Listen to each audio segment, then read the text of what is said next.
For more on this story, we can go across to our correspondent Andrew Roth in Moscow. Andrew, what's Moscow's reaction been to this latest round of sanctions? So naturally, you can expect what the reaction has been in Russia. People are angry about sanctions. This presidency was supposed to be a chance for Russia to increase its influence, and it seems like things are getting worse and worse.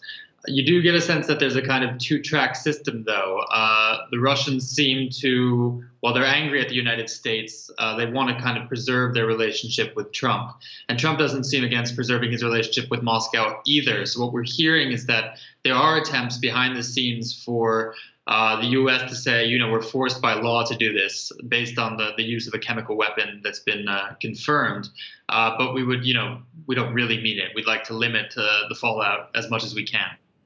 Now, on a separate issue, Andrew, Facebook and Twitter say they've pulled pages of fake accounts aimed at spreading misinformation ahead of the midterm elections in November. The media companies are pointing the finger of blame at Iran and Russia. Is Moscow still saying its hands are clean? Yes, Russia is still saying its hands are clean. We have these kinds of statements. It feels like just about every day now where Russia says, we haven't heard anything about this. There's no evidence. We're happy to work with the U.S. On cybersecurity together, but we don't see anything concrete yet. So it's basically the same old tune.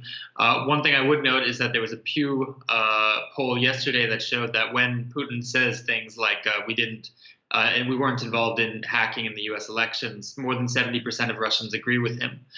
So, in terms of at home, what he has to deal with, there's really no pressure or not as much pressure on Putin to change the sort of way that he faces these allegations. So Russia has denied being behind the Microsoft hacks, being behind any of these recent, Facebook issues as well, and is pretty much staying the course.